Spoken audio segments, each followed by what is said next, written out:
انا عارف ان دلوقتي في 14 كتاب تقريبا، صح؟ الحمد لله. ما شاء الله. يعني وكتب مختلفه، بسم الله ما شاء الله. يعني اول شغلانه كانت ايه؟ يعني ايه اللي وصل إيه البذره اللي طلعت الشجره الجميله دي ما شاء الله يعني؟ وجهة نظري وانا بقولها لاي حد بيسمعنا ولحضرتك، وانا عارف ان انت مؤمن بالفكره اللي هقولها دي. انا بقول لكل اب وام بتسمعنا: ان لم يكن انجازكم في الحياه الا ابناء اسوياء نفسيا، انتوا عملتوا حاجه كبيره قوي للبلد. اسوياء نفسيا. على فكره يا ابو علي، انت لما تسالني تقول لي حتى انت في الانترفيوز، انا من ضمن الحاجات اللي بتعملها الشركه عندي ان انا بقابل الناس. يعني انا حضرتك عندك مؤسسه، انا جاي اقابل الناس اللي هتشتغل. السواء النفسي بقى جزء كبير جدا جدا من الشغلانه في الزمن اللي احنا عايشينه ده، انه سليم نفسيا، راجل من جوه ما عندوش مشكله. طيب حضرتك البدايه، انا وجهه نظري اب وام اسوياء نفسيا. انا من نعم ربنا عليا الكبير ان الوالده ربنا يرحمها ويرحم ابواتنا جميعا، والوالد اسوياء نفسيا. فاعتقد ان هي دي البذره قبل اي شغلانه. ان انا الكارنه، احنا الكار بتاعنا كار المدارس، تعليم.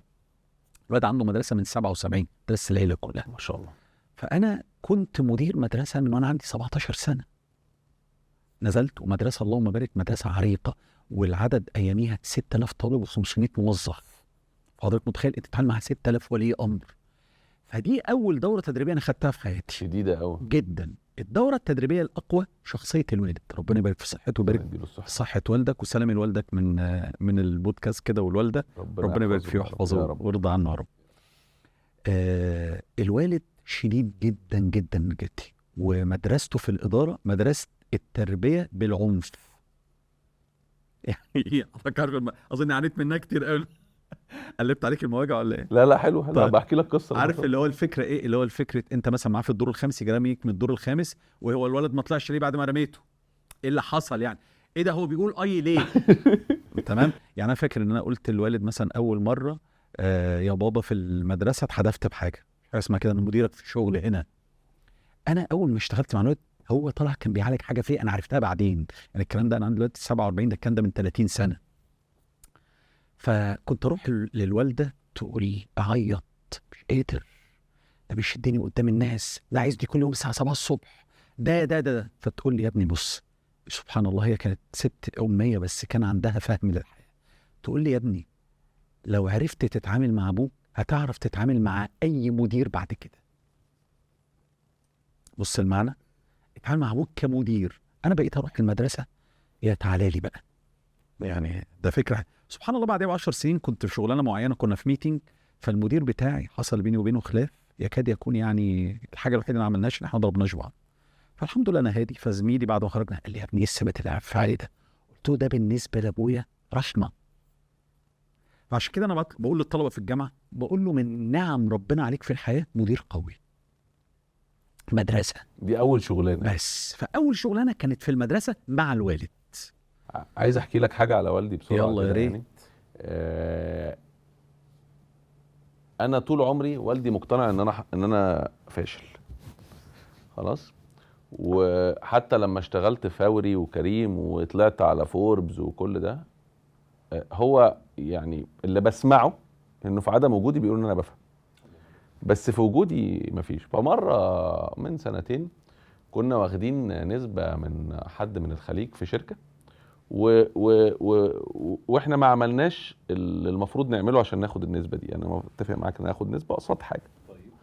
فلما الراجل جه باع الشركه لاحدى الصناديق الكبيره في الخليج برقم كبير قوي، فجه يدينا الحاجه، فانا قلت له احنا ما عملناش الشغلانه فمش هناخد الحاجه. فالراجل اتخض قوي ان في حد بيعمل كده، وقال لي معلش انا عايز اجي اقابل والدك عشان ايه؟ اشكره انه عرف يربيك يعني. فطبعا قلت اخيرا بقى الحاج هيحس ان انا عملت هينبسط. فالراجل جه مخصوص وكده، وجاب معاه ميه زمزم وجاب هديه وكده، وجه فحكى للولد، فالولد رد عليه رد فظيع. ايه بقى؟ قال له انت منورنا وعلى راسي، بس هو ما عملش حاجه تستاهل انك تيجي. يا نهار ابيض. فالراجل ابتدى بقى يدافع عني، قال له ما تبقاش قاسي عليه كده. قال له لا، هو عمل ايه؟ هو لو ما عملش كده تبقى مشكله، بس انه عمل كده ده العادي، فانت نورتنا بس ما كان ممكن ما تجيش. درس برضه. فطبعا انا قاعد مش مصدق نفسي، انت بتتكلم في نسبه ثمنها كبير قوي، وسبتها وحاسس بقى يا خبر يا حلاوتي. بس بص يا جاتي، ده هو السنه اللي فاتت. هو قوة نصايح الأب السوي إيه؟ إن في واحد بيقول لك نصيحة أنت طالع من جواه. يعني حضرتك مدرك، هو مدركك إزاي ليفل وفهمك إزاي وشايفك إزاي. فالنصيحة الأب، عشان كده أنا بقول للشباب اللي بيسمعنا دلوقتي، أرجوك حتى لو مش عاجباك دلوقتي يا سيدي خدها بس خليها عندك على الرف. بس ما بيسقفش. بس وعلى فكرة هو ما بيسقفش ليه؟ لأن ما أنا بقول لابني كده، انا بقول له يا ابني انت دلوقتي بتعمل حاجه كويسه احنا بننبسط بيك، لا بره انت هتعمل حاجه كويسه الناس هتكرهك. والله كنت طالع في التلفزيون من كام يوم يعني في احدى البرامج جادج يعني فقال لي انت طالع في التلفزيون النهارده، فبقول له الساعه 8. قال لي هتعمل ايه؟ قلت له هعمل كذا كذا كذا كذا.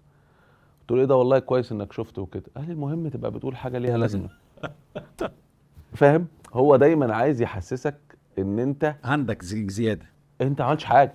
انا حسيت بقيمه كل ده، انا جاتي في حياتي بقى كلها، كل موقف اتعرضت فيه لضغط، خلاص انا مخلص اللعبه دي من بدري بفضل الله. انا قفلت اللعبه معاه، فربنا يحميه وصعب جدا ان انت لما تخلف تعمل ده، دي صعبه. عندك حق، خصوصا مع الجيل الجديد.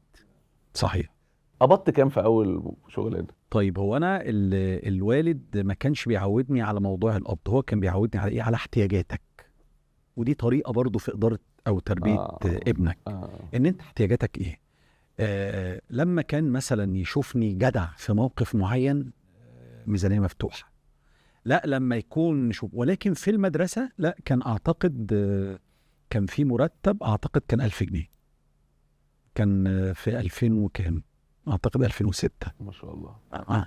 بمناسبه الاحتياجات، انا والدتي ما اشتغلتش يعني عمرها، بس والدتي كانت رسالتها معايا الصدق.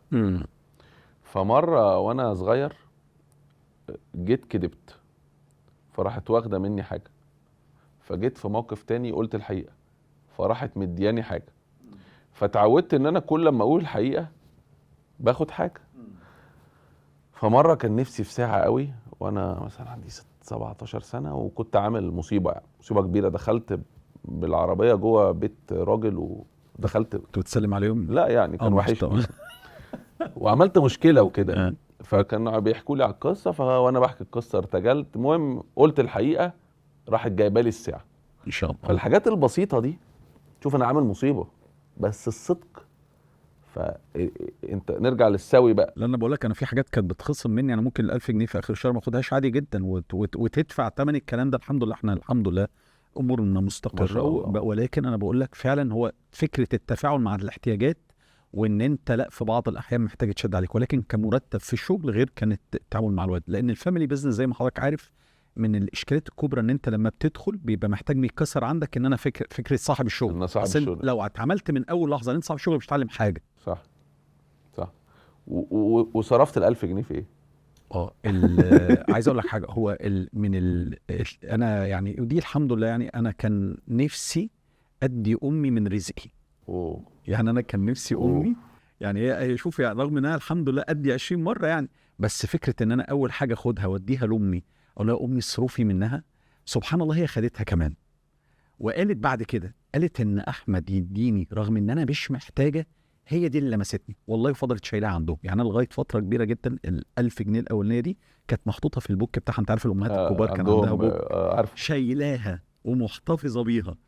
دي تقول لي احساس ان ففكره ان وانا بقول لاي حد بيسمعني دلوقتي، لو والدتك موجوده وبتصحى الصبح تشوفها وبتسمع دعاء، انت اسعد انسان على وجه الارض لو محدش قالك، والله العظيم. ليه؟ لان اكبر تحدي او مصيبه او ازمه او الم هيواجهك في حياتك ان انت تتمنى تسمع صوت امك، وللاسف تبقى هي في المقابر. ففكره ان لو في حد بيسمعنا دلوقتي وعنده مال حلال، الله يرضى عليك، اول واحده لازم تدوقه هي الحاجه. وبعدين العائد على المال للوالده لم اراه في حياتي. طبعا يعني قصه، يعني موضوع ما فيهوش منطق. والله هو اكبر عائد ابتسامتها، واكبر عائد ان هي تبقى فرحانه. وعايز اقول لك حاجه برضو، ما هي دي اطمئنان اطمئنان لاهل بيتك كلهم ان انت ليك خير في الست دي. طب انا لسه مستلماك كنت عندك 23 ولا 24 ولا 30، ده الوضع مختلف.